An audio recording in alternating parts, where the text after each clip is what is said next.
Hello! Today we're going to talk about copper coins, 2p's and 1p's. I've got two piles of 2p's here, and if you look carefully, each pile has got 10 coins, but the piles are different thicknesses. That's because the coins on this side are made of copper. They're older. Copper is very expensive. It became so expensive to make copper coins out of copper. They started making coins like these ones from steel, plated in copper. And these two metals have a slightly different density, which means that if we keep the coins exactly the same width and exactly the same mass, then each coin has to be a little bit different in thickness. So when I move this across, you can see that the 2p's here, those copper ones, probably makes a total, 10 of them make a total thickness of about 18 millimeters. When I move the steel plated copper coins, the 10 coins make a total thickness of about 20 millimeters. And you can see the same with the piles of 1p's.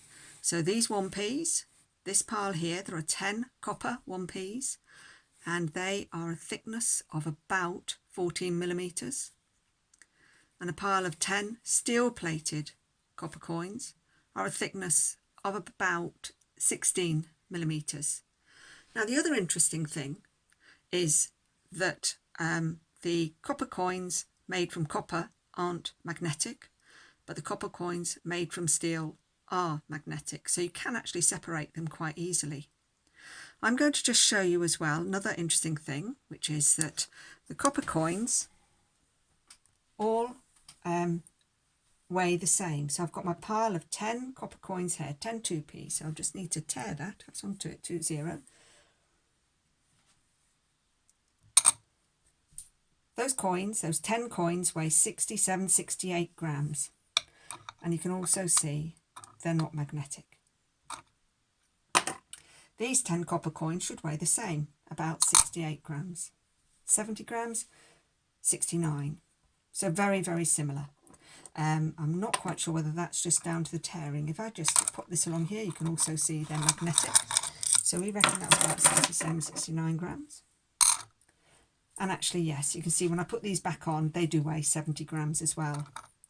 Now, why can you put mixed coins, copper coins, in a bag when you take them to the post office to be weighed? Well, that's because my 1p's weigh exactly half. In fact, there we go. 34, 35 grams. Remember, there was that slight difference beforehand. Those are my copper coins, and then here are my steel-plated 1p's.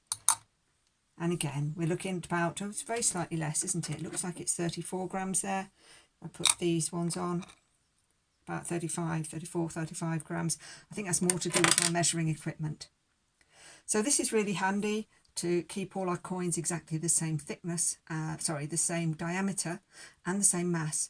Because when you're designing a coin machine, so a slot machine where you're putting coins in, it needs to be able to work whether you're putting in the older copper coins or whether you're putting in those newer steel-plated coins as well.